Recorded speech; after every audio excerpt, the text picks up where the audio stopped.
Kalau kita tidak bisa merubah sistem yang ada menjadi lebih cepat, menjadi lebih baik, menjadi lebih efisien, ya kita akan terjebak kepada middle income trap.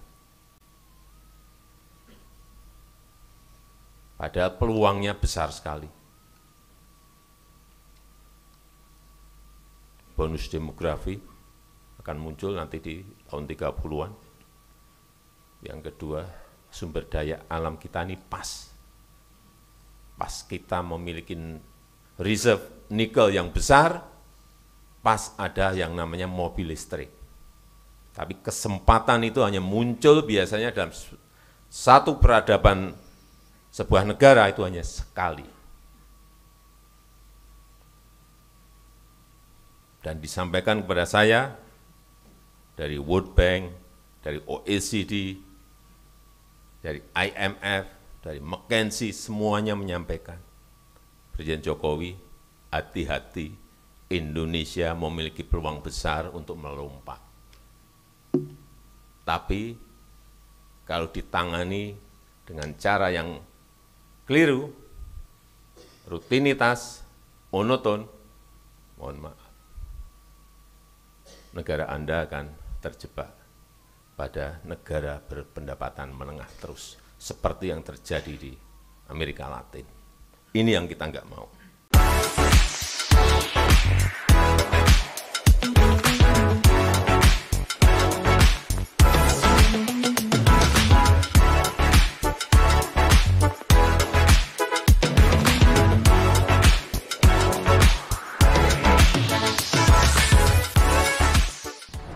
Merhati kebijakan, selamat datang di Disket, Dialog Strategi Kebijakan Terkini dari Badan Strategi Kebijakan Dalam Negeri, Kementerian Dalam Negeri. Bersama saya, pembawa disket Anda, Rizky Aziz. Di episode kali ini, kita sudah bersama Bapak Kepala Badan Strategi Kebijakan Dalam Negeri, Bapak Dr. Yosarto Huntoyono, MPD. Selamat datang Bapak, terima kasih atas kesempatannya. Sama-sama. Baik. Kita memasuki episode ketiga nih Pak, dan mohon izin untuk berdialog terkait pembinaan BSKDN terhadap inovasi daerah ya Pak ya. Dan mungkin seperti kita tahu, sekarang di tahun 2023 ini pemerintah sudah mempersiapkan upaya-upaya untuk mensukseskan Indonesia Emas 2045 nanti Pak. Dan salah satu agenda utamanya adalah untuk mewujudkan pembangunan yang merata dan inklusif. Nah, terkait upaya mewujudkan hal tersebut, bagaimana peran dari inovasi, Pak, untuk mencapai hal tersebut? Terima kasih, Mas Rizky. Siap, Indonesia Emas itu akan ditandai dengan adanya bonus demografi, di mana penduduk Indonesia akan didominasi oleh usia-usia produktif.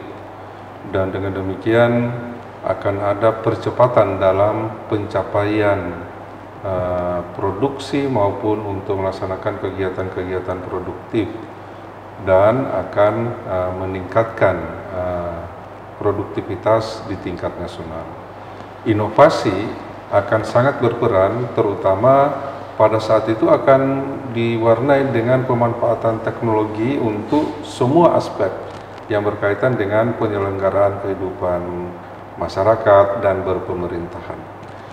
Inovasi terutama yang berkaitan dengan teknologi digital akan sangat membantu terjadinya lompatan-lompatan dalam mencapai tujuan-tujuan sebagaimana yang diharapkan dari adanya bonus demografi pada saat itu.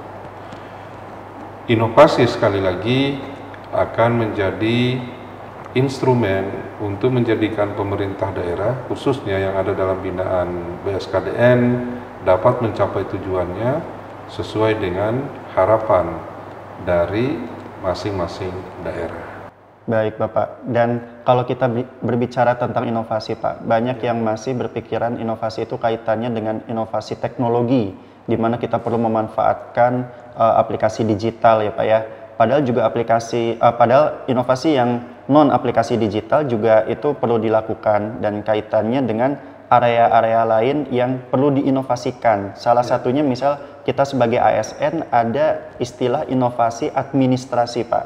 Dan hal ini merupakan hal yang penting terkait penyelenggaraan pemerintahan juga di daerah. Bagaimana pandangan Bapak terkait pentingnya inovasi administrasi, Pak?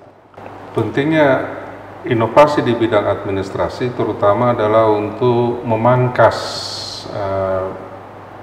jalur-jalur layanan yang selama ini masih dipandang sangat panjang oleh masyarakat. Semua urusan melewati prosedur yang sangat panjang dan untuk sebagian orang itu dipandang sangat rumit. Baik. Dan dengan adanya inovasi akan terjadi pemangkasan atas langkah-langkah tersebut. Ini bertujuan sekali lagi untuk menjadikan alur birokrasi kita itu menjadi lebih ringkas. Presiden selalu mengamanatkan ke kita untuk menjadi birokrasi yang agile, lincah, ya. Dan demikian pemanfaatan teknologi akan diikuti juga dengan upaya-upaya untuk menjadikan masyarakat itu tidak perlu ngantri umpama. Baik. Ini diatur dalam prosedur pelaksanaan layanan yang ditata dalam administrasi pemerintahan kita. Banyak sekali mal-mal layanan publik yang didirikan. Ini bukan berarti masyarakat itu harus datang ke mal, tetapi didahului dengan proses pendaftaran, mengajukan dokumen-dokumen itu bisa diupload secara online atau menggunakan fasilitas teknologi.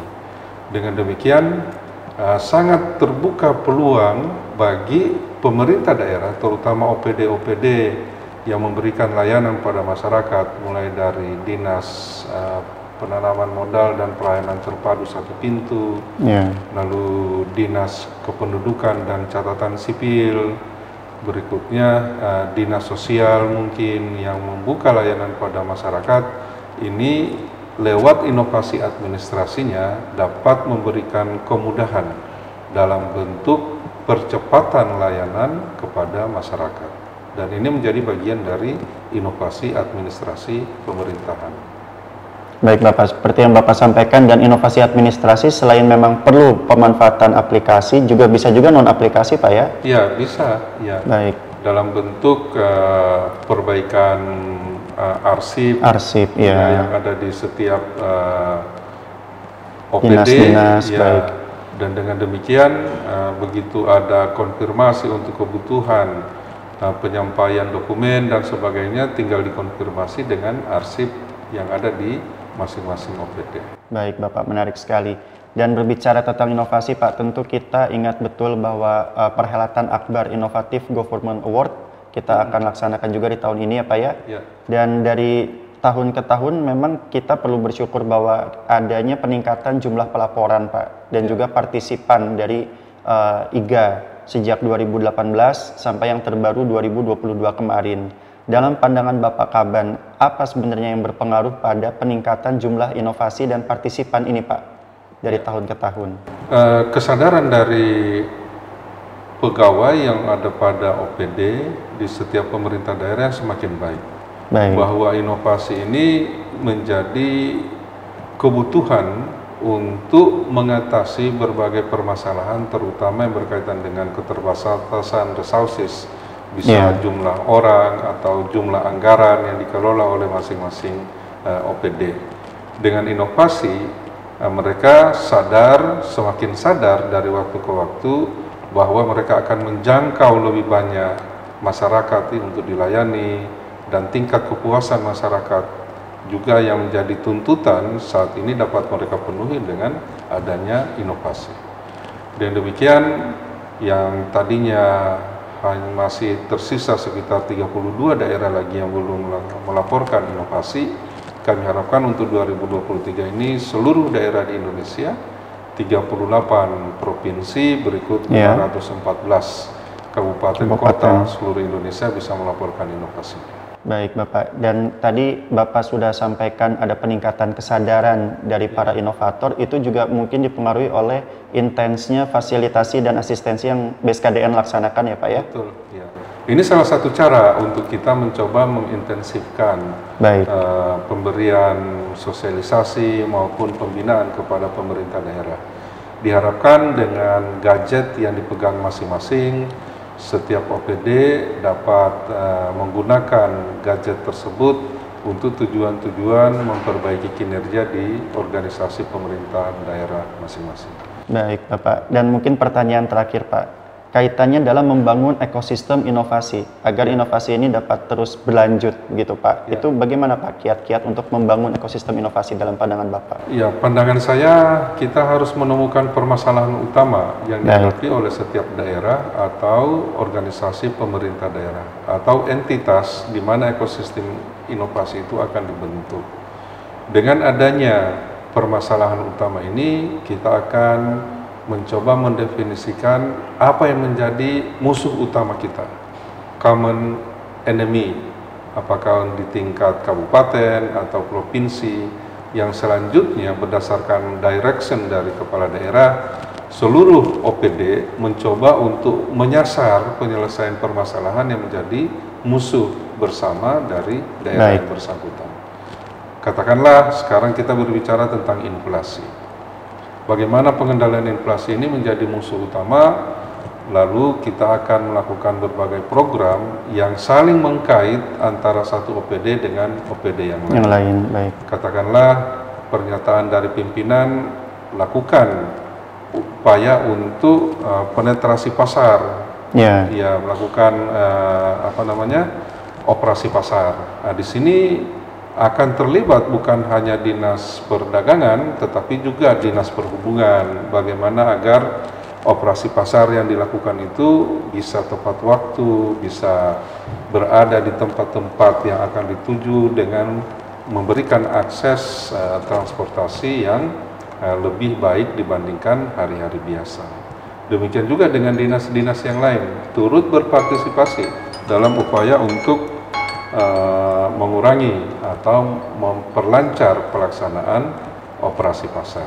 Baik, Bapak. Apabila inflasi yang jadi musuh bersama, ini menjadi lebih luas lagi. Ada dinas pertanian, ada dinas perhubungan, ada dinas sosial. Seluruh dinas akan fokus pada satu permasalahan dan masing-masing akan bekerja sesuai tusi, dan dalam tusi itulah akan ada inovasi-inovasi. Baik, Bapak Kepala BSKDN, menarik sekali. Sekali lagi saya sampaikan terima kasih Pak atas kesempatan yang telah diberikan, dan semoga diskusi singkat kita hari ini bisa memperluas wawasan dari teman-teman baik di pusat ataupun daerah dalam rangka meningkatkan ekosistem inovasinya ya Pak ya di tempat masing-masing. Baik, pemerhati kebijakan, demikianlah Disket, Dialog Strategi Kebijakan Terkini bersama saya Rizky Aziz dan Bapak Kepala BSKDN Bapak Dr. Yusarto Huntoyungo MPD. Saksikan terus Disket episode-episode selanjutnya di YouTube channel BSKDN Kemendagri. Saya Rizky Aziz undur diri. Terima kasih. Assalamualaikum warahmatullahi wabarakatuh. Waalaikumsalam warahmatullahi wabarakatuh.